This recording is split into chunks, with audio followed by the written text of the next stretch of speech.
धनबाद में कोयला के काले कारोबार पर ईडी का शिकंजा कसता जा रहा है। सूत्रों की माने तो अब ईडी ने 2015 के बाद धनबाद में पोस्टेड सभी डीसी, एसएसपी, सिटी एसपी, ग्रामीण एसपी के अलावा डीएसपी के सालाना आय और अचल संपत्ति के विवरण की जानकारी मांगी है। जाहिर है कि ईडी की इस कार्रवाई से तत्कालीन एसएसपी संजीव कुमार, तत्कालीन डीसी संदीप सिंह और तत्कालीन डीएसपी अमर पांडे समेत कई अधिकारियों की मुश्किलें बढ़ने वाली है। देखिए रिपोर्ट। अंचल धनबाद में कोयले के काले कारोबार पर प्रहार, कोल माफिया और अधिकारियों के गठजोड़ पर ईडी का शिकंजा। ईडी की रडार पर तत्कालीन एसएसपी संजीव कुमार और एचपी जनार्दनन, अमर पांडे समेत कई डीएसपी और थानेदारों की भूमिका की होगी जांच। तत्कालीन डीसी संदीप सिंह समेत कई आईएएस अधिकारी भी जांच के घेरे में।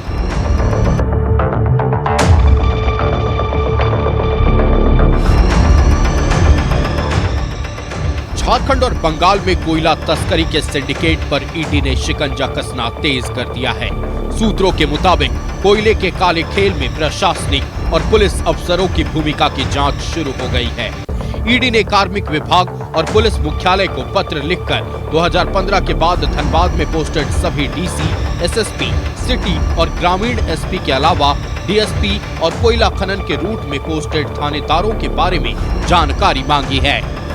ईडी की रडार पर कई आईएएस और आईपीएस अधिकारी। 2015 के बाद धनबाद में पोस्टेड सभी डीसी, एसएसपी जांच के घेरे में। सभी डीसी, एसएसपी, सिटी एसपी, ग्रामीण एसपी, डीएसपी का मांगा विवरण। कोयला तस्करी में प्रशासनिक और पुलिस अफसरों की भूमिका की जांच। ईडी ने कार्मिक विभाग को पत्र लिखकर डीसी रैंक के अफसरों की मांगी जानकारी। सालाना दिए जाने वाले आय और चल अचल संपत्ति का विवरण के साथ मांगी जानकारी। पुलिस मुख्यालय को पत्र लिखकर एसएसपी, सिटी एसपी, ग्रामीण एसपी और डीएसपी रैंक के अफसरों की मांगी जानकारी। अफसरों के पैन डिटेल, आय और अचल संपत्ति से जुड़ी सालाना जानकारी मांगी। ईडी ने कोयला खनन और इससे जुड़े रूट के थानों में पोस्टेड थानेदारों की सूची भी मांगी। संदीप सिंह समेत 2015 के बाद के सभी डीसी के बारे में मांगी जानकारी। जुलाई 2021 से जुलाई 2023 तक धनबाद के डीसी थे संदीप सिंह। संजीव कुमार समेत 2015 के बाद के सभी एसएसपी के बारे में मांगी जानकारी। डीएसपी अमर पांडे समेत कई डीएसपी और थानेदार ईडी की रडार पर। आईटी भी करेगी अफसरों की संपत्ति की जांच। कोयला तस्करी के सिंडिकेट को लेकर ईडी ने 21 नवंबर और 12 दिसंबर को धनबाद में कई कोयला कारोबारियों के ठिकानों पर दबिश दी थी। सूत्रों की माने तो 21 नवंबर की छापेमारी में ईडी को प्रशासनिक और पुलिस अफसरों के कोयला तस्करी से लिंक मिले थे। कई डिजिटल सबूत मिले थे, जिसमें बड़े पैमाने पर कोयला तस्करी के साक्ष्य भी मौजूद थे। सूत्रों की माने तो कोयला सिंडिकेट की ईडी जांच कर रही है। एक बड़े माफिया के पुलिस और प्रशासनिक अधिकारियों के साथ गहरे रिश्ते थे, यानी पुलिस और प्रशासनिक अधिकारियों के संरक्षण में कोयला के काले कारोबार का खेल चल रहा था। ऐसे में ईडी अब 2015 के बाद धनबाद में पोस्टेड अधिकारियों की भूमिका की जांच करने वाली है। इस राज्य में खनिज संसाधनों की लूट हो रही है। कोयला हो, बालू हो, पत्थर हो, आयरन ओर हो, और अब ये मामला धीरे धीरे ईडी के जांच तक पहुंच गया, सीबीआई जांच तक पहुंच गया है। तो स्वाभाविक रूप से जब जांच आगे बढ़ेगी तो जो इसके अफसर रहे हैं उनसे पूछताछ होनी चाहिए, तहकीकात होनी चाहिए। इस नाते ईडी ने मांग किया है। मैं समझता हूं कि भारतीय जनता पार्टी जो आरोप लगाती रही है कि प्रशासनिक संरक्षण में, राज्य सरकार के संरक्षण में इस प्रकार के लूट मची है, उसकी जांच होनी चाहिए और दूध का दूध पानी होना चाहिए। बीजेपी जहां राज्य में खनिज संपदाओं की लूट का आरोप लगा रही है, वहीं सत्ताधारी दलों ने कहा है कि अगर कोई तथ्य और सबूत है तो ईडी जांच करे, लेकिन पूर्वाग्रह से ग्रसित होकर या फिर राजनीतिक विद्वेष के तहत कार्रवाई ना हो। कोई तथ्य मिलते हैं, कोई सबूत मिलता है, कुछ बातें सामने आती हैं, तो फिर वो पब्लिक डोमेन में आए कि किसकी क्या भूमिका थी, आपने क्या कुछ पाया उस जांच में। चूंकि हम लोगों ने देखा है जो संवैधानिक संस्थाएं हैं उनकी विश्वसनीयता। हमारे प्रिय नेता 5 महीने जेल में थे, क्या कुछ हुआ? अदालत ने टिप्पणी की कि कोई आरोप नहीं बनता है, कोई केस नहीं बनता। तो विश्वसनीयता बरकरार रहे संवैधानिक एजेंसियों का और तथ्यपरक जांच हो। कि राजनीतिक विद्वेष जो है वो अच्छी चीज़ नहीं है। कम से कम सरकार को बदनाम करने की दृष्टि से कोई भी कार्रवाई न की जाए। सरकार झारखंड के विकास के लिए सतत कोशिश कर रही है और इसमें कहीं कोई बाधा उत्पन्न न हो। अगर कहीं कोई तथ्य है, कोई सबूत है तो जांच करे। ईडी ऐसे भी काफ़ी चीज़ों की जांच झारखंड में कर रही है, तो वहाँ पर तो सरकार ने रोका नहीं। कोयले का काला कारोबार कोयलांचल में बदनुमा दाग है, जिससे न सिर्फ सरकार को राजस्व का नुकसान हो रहा है, बल्कि अवैध खनन से माफिया और अधिकारी फल फूल रहे हैं। लेकिन अब केंद्रीय एजेंसियां कोयले के काले कारोबार पर शिकंजा कस रही है।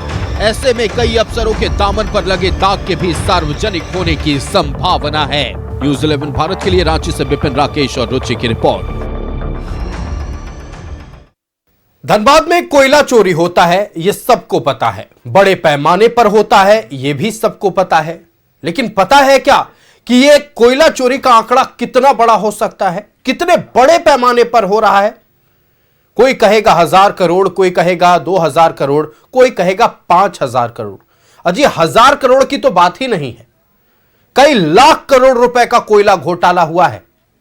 और इस घोटाले में नीचे से लेकर ऊपर तक हर लोग संलिप्त थे। क्या कोयला माफिया, क्या अधिकारी, क्या पुलिस अधिकारी, क्या प्रशासनिक अधिकारी, अब सबके संलिप्तता की बात सामने आने लगी है। कुछ साल पहले चलते हैं, साल 2021 से 2023 का दौर। यह 2 साल का काला दौर था। काला दौर मैं इसलिए कह रहा हूं क्योंकि प्रत्येक दिन धनबाद में 700 से 800 गाड़ियां, जिन गाड़ियों में 40 टन कोयला लदा होता था, वो निकलती थी और किसी गाड़ी का चालान नहीं होता था, सब अवैध तरीके से निकलती थी। आवाज न्यूज़ 11 भारत ने तब भी उठाई थी। न्यूज़ 11 भारत ने कोयला चोरी के खिलाफ जो मुहिम छेड़ा था, वो मुहिम रंग लाती नजर आई। लगातार जांच का दायरा बढ़ा, कोयला माफियाओं के यहां छापेमारी हुई। अब चलते हैं 2025 नवंबर। ईडी की टीम धनबाद पहुंचती है, 18 ठिकानों पर छापेमारी होती है। कई कोयला कारोबारियों के यहां से कई दस्तावेज बरामद होते हैं और उन दस्तावेजों में जो साक्ष्य मिलते हैं वो प्रशासनिक अधिकारियों पर सवाल खड़े करने वाले हैं। सूत्र बताते हैं कि इस सिंडिकेट में, जो कोयला सिंडिकेट चलाया जा रहा था धनबाद में, उसमें सिर्फ कोयला चोर नहीं है, इसमें पुलिस अधिकारी हैं, प्रशासनिक अधिकारी हैं और हजारों हजार करोड़ रुपए के कोयला कहां गायब हो गया यह किसी को पता नहीं चला है। लेकिन अब ईडी का शिकंजा कसता नजर आ रहा है। सूत्र ये बताते हैं कि 2015 से लेकर अब तक जितने भी डीसी, एसएसपी, सिटी एसपी, ग्रामीण एसपी या डीएसपी रहे हैं, उन सभी को अपने आय का विवरण देना होगा, चल अचल संपत्ति का विवरण देना होगा। और इतना ही नहीं, कई डायरियां बरामद हुई हैं, उनमें ऐसे ऐसे अधिकारियों के नाम हैं जो कई दिनों तक चर्चा में रहे हैं। इन्हें तमाम मसलों पर हम चर्चा करेंगे। हमारे साथ हमारा गेस्ट पैनल जुड़ा हुआ है। अपने अतिथियों से आपका परिचय कराएं।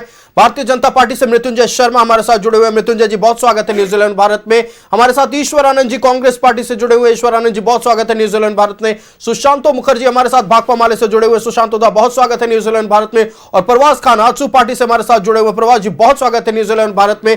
सबसे पहले हम चलते भारतीय जनता पार्टी के पास, मृत्युंजय शर्मा हमारे साथ है। मृत्युंजय जी, 2015 से लेकर अब तक जितने डीसी रहे, एसएसपी रहे, सिटी एसपी, ग्रामीण एसपी या प्रशासनिक अधिकारी, उन पर जांच होगी। जांच कैसे होगी? तो उनसे उनके आय का रिपोर्ट मांगा गया है। उन्हें अब बताना होगा कि जो आपने पैसे कमाए हैं कहां से कमाए हैं, क्योंकि जो छापेमारी हुई इसमें कई सच्चाई सामने आ रही है। सबसे पहले तो आपके चैनल के सभी दर्शकों को वसंत पंचमी की बहुत बहुत हार्दिक शुभकामनाएं। जो ईडी की एक कार्रवाई है और 2015 से अभी तक जितने भी वहां पे प्रशासनिक पदाधिकारी पोस्टेड रहे हैं, उनके आय की बात हुई है। मुझे लगता है तो बहुत स्वागत योग्य कदम है कि अगर कोई प्रशासनिक पदाधिकारी हैं और उनसे बेसिकली ये पूछा जा रहा है कि आपकी क्या चल अचल संपत्ति है और ये कहां से आई है, तो ये तो बहुत स्वागत योग्य कदम होना चाहिए।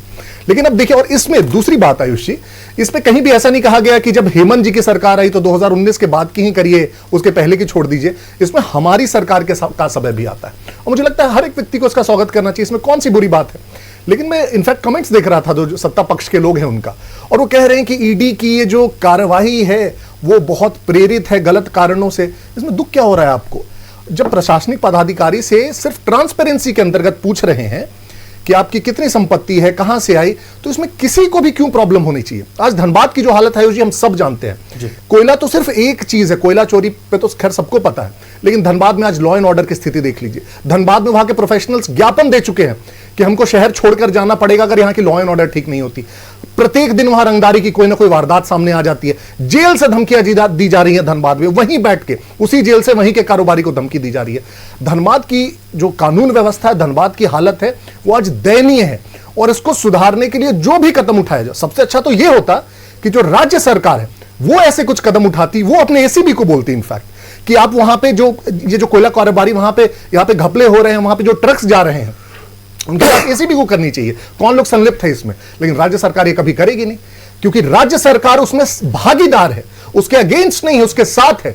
सबसे पहले जिस राज्य में जो डीजीपी का पद ही हो, जब सबसे ज्यादा डिबेट उसी पे हो रहा हो, इसके पहले जो डीजीपी थे क्या क्या नहीं हुआ, उनकी नियुक्ति से लेकर उन्होंने वो किस किस चीज में इन्वॉल्व थे, हम सबको पता है। जो अभी करंट डीजीपी, उनको भी सारे नियमों को ताक पे रख के उनको डीजीपी नियुक्त किया गया। सुप्रीम कोर्ट ने बार बार फटकार लगाई, हर बार उनको राज्य सरकार को जवाब मांगा गया कि कैसे आप किसी को ऐसे को डीजीपी आप नियुक्त कर रहे हैं। तो सोचिए कि नियुक्ति प्रक्रिया से लेके ही जिन लोगों को वहां नियुक्त किया गया है सरकार के द्वारा, बार बार ईडी की जांच में हेमंत सोरेन जी की पूछताछ में बात सामने आई है कि पैसे लेकर डीसी, एसपी, एसएसपी की ट्रांसफर किए जाते हैं। तो जिस राज्य में इस प्रकार के प्रशासनिक अधिकारियों का तबादला तक इस मोटिव से किया जाए कि कौन मुझे ज्यादा कट देगा, कौन मुझे ज्यादा कमा कर देगा, उसमें आप क्या आशा रखते हैं किसी से? और इसलिए मुझे लगता है कि ईडी अगर यह कार्रवाई कर रही है, बहुत स्वागत योग्य कदम है और इसमें किसी भी ईमानदार व्यक्ति को डरने की कोई जरूरत नहीं है। ट्रांसपेरेंसी किसी भी ईमानदार व्यक्ति को डरने की जरूरत नहीं है। साच को आज कैसा, जो सच्चाई है वो सामने आ जाएगी। आपने गलत किया है, नहीं किया है, वो तो खैर वक्त बताएगा। लेकिन अभी मृत्युंजय शर्मा जी कह रहे थे कि आने वाले दिनों में हम देखेंगे कि कई लोगों पर शिकंजा कसता नजर आएगा। और एक और बात का उन्होंने जिक्र किया, उन्होंने कहा कि उन लोगों की पोस्टिंग धनबाद में होती है जो कमा कर देगा। कंफ्यूज मत हो जाइएगा, सरकार को कमा कर देगा वो वाली बात नहीं है, यहां पर किसी एक खास व्यक्ति को कमा कर देगा, उस बारे में चर्चा हो रही है। हम चलते हैं कांग्रेस पार्टी के पास। ईश्वर आनंद जी, 2015 से लेकर अब तक के अधिकारियों पर कार्रवाई होगी, जिनमें संजीव कुमार बहुचर्चित नाम, संदीप सिंह, अमर पांडे ऐसे अधिकारी हैं। लेकिन सबसे बड़ा प्रश्न यह है कि आखिरकार सत्ता पक्ष के लोग यह क्यों कह रहे हैं कि सरकार को बदनाम करने की कोशिश है? क्या सत्ताधारी दल के किसी नेता का नाम आया है? सिर्फ अफसरों पर कार्रवाई की बात हो रही है? जी जोहार आपके सभी दर्शकों को और आपको भी, आपके सभी कर्मचारियों को नव वर्ष मंगलमय हो और बसंत पंचमी की हार्दिक हार्दिक शुभकामनाएं। जी देखिए, अभी तक तो अब जितना मैंने जो स्टेटमेंट देखा, जो आपने दिखाया मुझे, किसी ने ये नहीं कहा कि बदनाम करने की मंशा से ये की जा रही है। सबसे बड़ी बात है कि एक चीज़ आपको स्वीकार करना पड़ेगा ईमानदारी से कि जहाँ जहाँ भारतीय जनता पार्टी की सरकार नहीं है वहीं वहीं ईडी जाती है। अब उदाहरण के तौर पर मैं बता दूं कि भाजपा सरकार में केंद्र में आरके सिंह पूर्व नौकरशाह थे, बड़े दबंग और बड़े ईमानदार छवि वाले जो है अधिकारी रहे, कड़क अधिकारी रहे हैं, और वो केंद्र में आरा से सांसद चुने गए और केंद्र में मंत्री थे मोदी जी के मंत्रिमंडल में। उन्होंने ये आरोप लगाया कि बिहार में 62,000 करोड़ का बिजली घोटाला हुआ है। खुलेआम आरोप लगाया, बाकायदा प्रेस कॉन्फ्रेंस करके कहा, और उन्होंने ये भी कहा कि मुझे परवाह नहीं है कि मुझे टिकट मिलेगा या नहीं, पार्टी में रखा जाएगा या नहीं। वहाँ ईडी नहीं जाती है।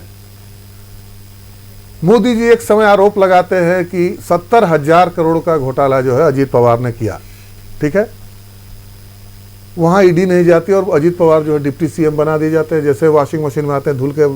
उन्होंने अभी हाल में ही एक स्टेटमेंट दिया, आपने देखा भी होगा, आप एक प्रबुद्ध पत्रकार हैं और वेल इन्फॉर्म्ड भी है मेरे हिसाब से। उन्होंने कहा कि देखो, उन्होंने मुझ पे 70,000 करोड़ के घोटाले का आरोप लगाया, उसके बाद ही मैं उसके साथ सरकार में हूँ। जहाँ अब तो झारखंड में दाल गल नहीं रही है। अब एक और छोटी सी बात मैं बताना चाहता हूँ, जिससे मनसब पता चलता है भारतीय जनता पार्टी की सरकार का। अब यहाँ पे एक केंद्रीय मंत्री आते हैं रामदास आठवले, उनका स्टेटमेंट आपको याद होगा मेरे ख्याल जी में। बिल्कुल। भरे मंच से उन्होंने कहा कि हेमंत जी को हमारे साथ आ जाना चाहिए। हेमंत जी की तरफ से और महागठबंधन की तरफ से कोई रिएक्शन नहीं है। उसके बाद ही पता चला कि ईडी जो है अब 2015 से लेकर 2025 तक के अधिकारियों की जांच करेगा कि वो उनकी संपत्ति कितनी है, चल अचल संपत्ति कितनी है और कितना घोटाला उन्होंने किया। सबसे बड़ी बात यह है कि पूरे हिंदुस्तान में झारखंड एकमात्र राज्य है जहां के एसीबी ने अपने राज्य के मुख्यमंत्री के, एक समय में आप सचिव या स्पेशल सेक्रेटरी या प्राइवेट सेक्रेटरी होते थे, पर्सनल सेक्रेटरी विनय चौबे जी, बड़े चर्चित आईएएस अधिकारी थे, मुख्यमंत्री जी के काफी करीबी थे, उसके बावजूद भी वो जेल की हवा खा रहे हैं। तो पूरे हिंदुस्तान में झारखंड ही ऐसा राज्य है जहां का एसीबी और जहां की सरकार किसी भी भ्रष्टाचारी को माफ करने के मूड में नहीं है। अब अगर आप जो हमारे देश के संवैधानिक संस्थाओं की स्थिति है, वो किसके इशारे पे नाच रही है, किसके इशारे पे चल रही है, मतलब एक बड़ा सवाल। आप जो बोल रहे हैं मैं उससे सहमत हूं। एक बड़ा सवाल तो जरूर उठता है आयुष जी ना, कि पूरे जो जितने भी राज्य है हमारे यहाँ, सारे राज्यों में केवल उन्हीं राज्यों में जहां पर कि गैर बीजेपी शासित सरकार है, वहीं पे क्यों ईडी जाती है, क्यों नहीं छत्तीसगढ़ जाती है? आपका सवाल जो आपके विरोधियों से ये जाहिर तौर पर लाजमी है, लेकिन मैं एक सवाल आपसे पूछना चाहता हूं। भ्रष्टाचार पर एक्शन हो रहा है झारखंड में, अच्छी बात है, लेकिन जब झारखंड हाईकोर्ट की ओर से कोयला चोरी मामले में सीबीआई जांच का आदेश आता है, आप लोग स्टे के लिए क्यों सुप्रीम कोर्ट चले जाते हैं? देखिए, इसका भी जवाब देना होगा ना सर। हाईकोर्ट की बात तो मैं नहीं जानता हूं और कितनी इसमें सच्चाई है। उन्होंने सुप्रीम कोर्ट तो जाना मेरा संवैधानिक अधिकार है, क्या ये कोई गलत है क्या? बिल्कुल नहीं है। लेकिन चोरी रोकने के लिए आपको चोरी रोकने के लिए जो आदेश दिया गया है उसके खिलाफ जाना मेरा संवैधानिक अधिकार है हाईकोर्ट जाना। दूसरी बात कि अभी सब लोगों ने कहा अगर ईडी यहाँ जांच करने आ रही तो किसने रोका? किसी ने ऐसा स्टेटमेंट दिया कि नहीं आना चाहिए ईडी को? बिल्कुल नहीं।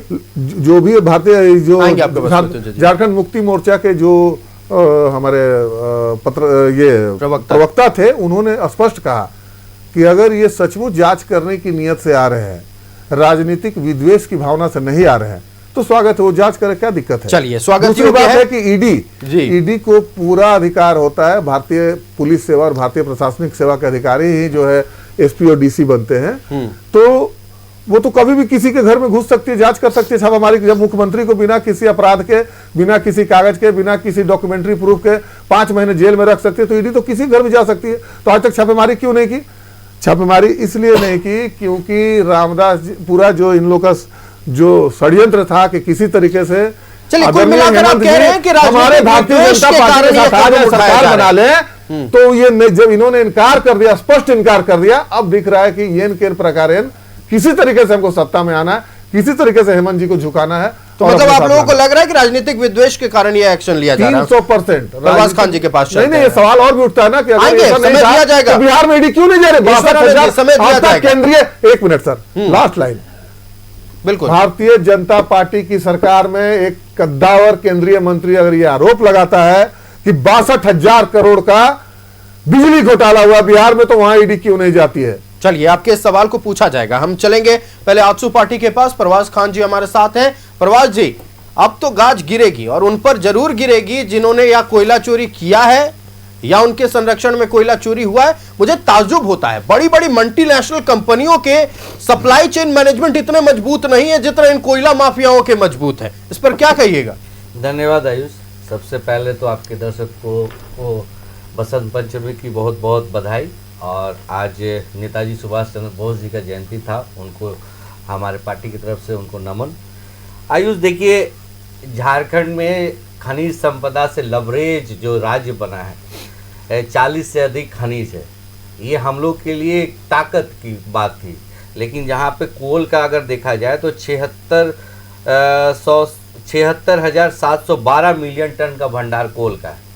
अब ये कोल से हम लोग का राज कहाँ से कहाँ जा सकता था, लेकिन सरकार, राज्य सरकार की जो अभी स्थिति दिख रही है, लोकतंत्र की खूबसूरती थी ना, न्यायपालिका हो, कार्यपालिका हो, चाहे विधायिका हो, लेकिन ये जो सरकार लास्ट जो पिछला 5 साल पूरा किया और अभी की, इसमें एक समन्वय कहीं दिखाई नहीं दे रहा। समन्वय नहीं दिखाई दे रहा तो इसमें कार्यपालिका हमेशा हावी दिखाई दे रहा है। क्योंकि यहाँ पे देखिए, लोकतंत्र में आपको जो ताकत मिला था सेपरेशन ऑफ पावर का, जिसमें चेक एंड बैलेंस होना चाहिए, चेक एंड बैलेंस होने के लिए आपको विधायिका को कार्यपालिका और कार्यपालिका साथ न्यायपालिका का, लेकिन यहाँ ये चीज़ दिख ही नहीं रहा है। यहाँ कार्यपालिका हावी दिखाई दे रही है और हावी दिखाई देने के कारण हो रहा है कि आज अधिकारी ईडी के रडार पे, आज अधिकारी सीबीआई के रडार पे, आज अधिकारी झारखंड के आपको इस पे, तो जब कार्यपालिका अगर इस तरह से काम करेगा तो कोयला का चोरी होगा ही, खनिज संपदा लूटे जाएंगे। अब खनिज संपदा लूटे जाएंगे तो इसमें राज्य सरकार का पास आता है कि संविधान ने जो उनको पावर दिया राज्य सरकार को कि लॉ एंड ऑर्डर आपके हिस्से आता है, तो प्रशासनिक जब व्यवस्था, जब कार्यपालिका आपके पास हावी हो रही है, जब आरोप लगता है कि बंगाल जैसे जगह जहां पे बांकुड़ा में एक थाना प्रभारी को 168 करोड़ रुपया का भुगतान हुआ है, तो ये सब चीज़ दिखाया जाता है कि कैसे आप इंटर स्टेट नेक्सस बनाए हुए हैं और इसमें अंकुश लगाने के लिए राज्य सरकार पूरी तरह से विफल है। क्योंकि यहाँ पे मनसा यहाँ पे चल रहा है कि सिर्फ और सिर्फ पावर, क्योंकि ये गठबंधन की सरकार नहीं है, यहाँ आपस में जो खींचातानी की सरकार चल रही है।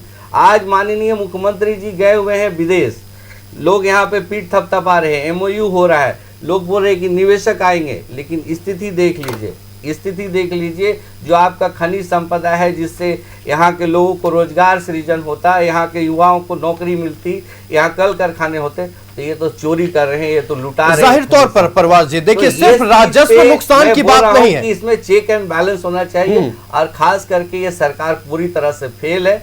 अब यहाँ पे बैठे हैं ईश्वर जी, भले ये कोयला चोरी जो इतने बड़े पैमाने पर हुआ है, अलग अलग डायरेक्शन पे लेके इससे साफ तौर पर परवाज जी, मैं जिस बात पर आ रहा हूँ, सिर्फ राजस्व नुकसान नहीं हुआ है, ऊर्जा सुरक्षा को लेकर एक बड़ा सवाल खड़ा हुआ है कि इतने बड़े पैमाने पर अगर कोयले की चोरी हुई है, ये कोयला गया कहां और किन किन मंडियों में खपाया गया और कैसे रास्ते इतने आसान बना दिए गए, एक भी चेक पोस्ट पर ये गाड़ियां नहीं रुकी, ये सबसे बड़ा प्रश्न है। हम चलते हैं, हमारे साथ भाकपा माले से सुशांतो मुखर्जी जी हैं। सुशांतो दा, आप लोगों ने बेहद करीब से देखा है कि कैसे कोयला चोरी होता है, और सिर्फ कोयला चोरी नहीं, 2021 से 2023 के दौरान इन 2 सालों में कोयला चोरी की वजह से करीब 500 से ज्यादा मजदूर कोयले के नीचे दब गए, मिट्टी के नीचे दब गए। तो सिर्फ बात पैसों की नहीं है, इंसानियत की है, इंसानी जिंदगी की बात है।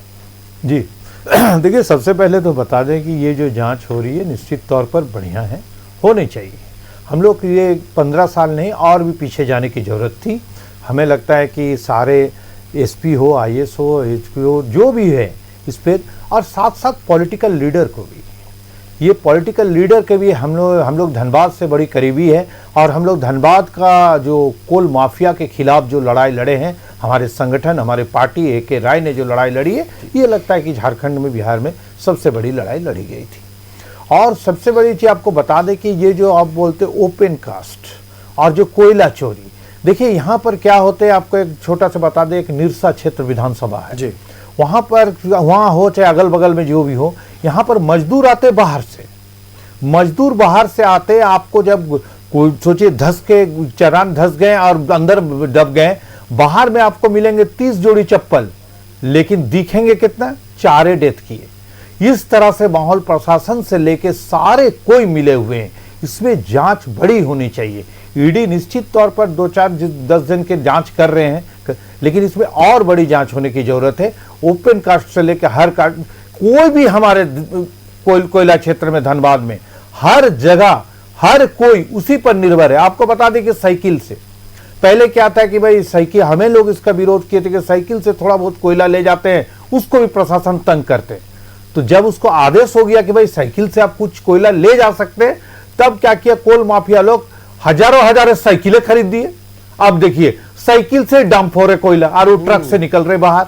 आपको जो बोल रहे कि कैसे जाते हैं बाहर, हजारों ट्रक, यहाँ से 600-700 ट्रक निकलते हैं, सबका एक कागज चुटका पर यहाँ से बनारस तक चले जाते हैं।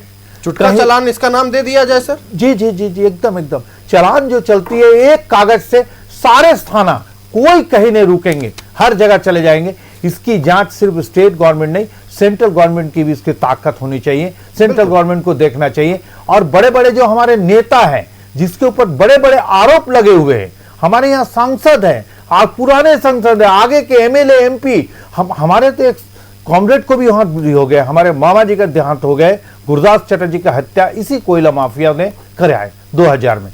ये सब चलते हुए आ रहे, इसकी रोक कैसे होगी? निश्चित तौर पर जांच हो रही है, बहुत खुशी की बात है। आपकी बिना प्रशासनिक अधिकारियों के मिलीभगत की कोयला चोरी नहीं हो सकता है? ना ना ना ना, उनके बिना तो एक कुछ नहीं हो सकता है, लेकिन उनके ऊपर भी दबाव पूरे ऊपर से रहते हैं। अगर कोई भी थाना इंचार्ज है उनको ऊपर से बोला जाता है कि भाई ये गाड़ी इतने पास होंगे, वो क्या करेंगे?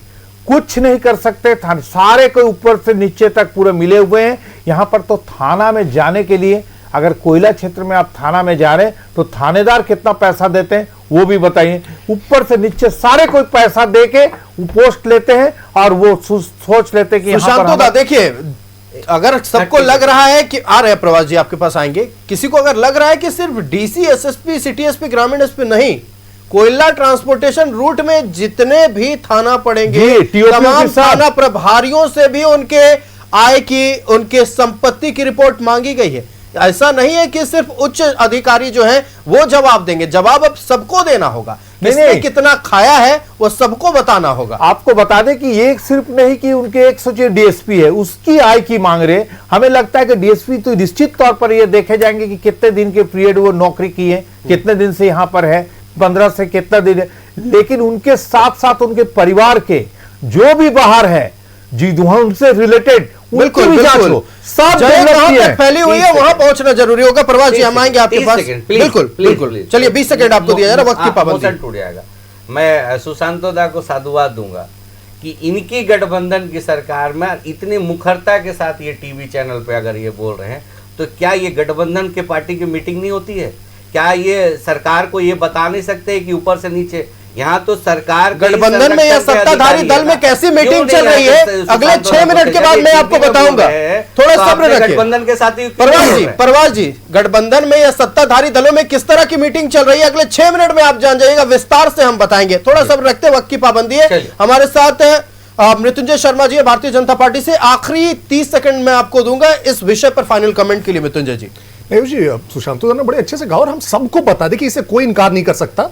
आज जो धनबाद में हो रहा, प्रत्येक कोयला खदानों के बाहर और ट्रांसपोर्टेशन रूट पे जो हो रहा, आए दिन वीडियोस आपको दिखते होंगे, नाकों पे किस प्रकार से पुलिस वाले पैसे मांग रहे हैं, पैसे फेंके जा रहे हैं, उठाए जा रहे हैं, इस प्रकार के वीडियोस हर दिन आते हैं। तो मुझे लगता है कि राज्य सरकार को तो इसमें सहयोग करते हुए, आगे बढ़ते हुए कहना चाहिए कि मैं आपको अपने पुलिस की तरफ से भी सहयोग दूंगा और इस जांच में जितने ज्यादा लोग बाहर आए, जितने ज्यादा लोग पकड़े जाए, हमारी पूरी व्यवस्था दुरुस्त होगी। और उसकी माइनिंग की रॉयल्टी फाइनली किसको आ रही है? राज्य सरकार को आ रही है। तो सबसे ज्यादा खुशी राज्य सरकार को होनी चाहिए। लेकिन राज्य सरकार में बैठे लोग और सत्ता में जो भी सहयोगी दल है, देखिए उनको कितनी दिक्कत हो रही है कि राजनीति से प्रेरित है। अरे भाई 2015 से 25 है, हो सकता है कुछ ऐसे भी लोग होंगे जो शायद हमारी सरकार में होंगे, हम उसका भी स्वागत करता है। चलिए, सरकार किसी की हो इससे फर्क नहीं पड़ता है, फर्क इससे पड़ता है कि कौन अधिकारी जनता की सेवा के लिए वहां गए थे, जनता की सुरक्षा के लिए गए थे, सेवा खुद की कर ली और सुरक्षित कर लिया अपने आने वाले 7 पीढ़ियों को। 10 सेकंड चाहिए मुझे भी। मैं आपके पास ही आ रहा हूं ईश्वरानंद जी, फाइनल 20 सेकंड दे रहा हूं। आपने 10 मांगा, 20 लीजिए और बताइए फाइनल कमेंट आपकी ओर से। देखिए, अगर सुशांतोदा ने बताया कि कोयला जाता है और बनारस की मंडी में जाता है, ठीक है, मैंने सुना था 19 के पहले कि कोयला बनारस की मंडी में जाता था, 19 के पहले की बात है। तो बनारस में पिछले, आपने भी कहा कि 21 से 23 तक बहुत ज्यादा चोरियां हुई, आपने आरोप लगाया। आरोप नहीं, ये आंकड़े हैं। नहीं, आंकड़ा कोई ऑफिशियल आंकड़ा तो नहीं है, फिर भी मैं बता दूं आपको कि बनारस में किसकी सरकार है। अगर एक बनारस, एक मिनट सर, बात खत्म करने दिए। अगर बनारस ही मंडी है, मान लेता हूं मैं 2 मिनट के लिए आपकी बात, कि हजारों ट्रक यहां से बनारस जा रहे हैं, तो बनारस में किसकी सरकार है? वहां क्यों नहीं आपका ध्यान जाता? वहां क्यों नहीं आपने छापेमारी की? वहां पे चेक पोस्ट किसका? वहां पे झारखंड सरकार का चेक पोस्ट नहीं है, वहां पे उत्तर प्रदेश सरकार का चेक पोस्ट है। कैसे कोयला घुस जाता है अंदर? अगर ऐसा हुआ तो सारे भाजपाई पूरी तरह से सहमत हूं। किसी प्रवेश कर रहा है तो उस राज्य की पुलिस को, उस राज्य की सरकार को काम करने की जरूरत है, क्योंकि झारखंड से जो कोयला जाएगा, यहां का सप्लाई चेन क्लियर है, यहां रोकने वाला कोई नहीं है। कांग्रेस की ओर से यह कहना है, हम ये समझ लेते हैं। चलिए, नहीं, आगे भी बोलिए। कांग्रेस की ओर से यह नहीं कहा जा रहा है। अगर आपका आरोप है कि कोयला जा रहा है उत्तर प्रदेश, बनारस मंडी में जा रहा है, तो वहां की सरकार क्या करे? वहां की सरकार को भी काम करना चाहिए। उत्तर प्रदेश जाए, दुर्गापुर की मंडी जाए, कहीं भी जाए, किसी भी मंडी में जाए, जहां जिसकी सरकार है उसको काम करना चाहिए, लेकिन पहले उसको काम करना चाहिए जहां से कोयला निकल रहा है, जिन चेक पोस्ट को, जिन जिलों के चेक पोस्ट को पार करते हुए कोयला बाहर जा रहा है। तो फिलहाल बात इतना सा है कि कोयले की चोरी बड़े पैमाने पर हो रही है और लाखों करोड़ रुपए का कोयला कहां गायब हो गया है यह किसी को पता नहीं है। हालांकि ईडी ने डायरी ढूंढ लिया है और डायरी में क्या लिखा है, क्या नहीं लिखा है, साफ तौर पर आने वाले कुछ महीनों में पता चल जाएगा।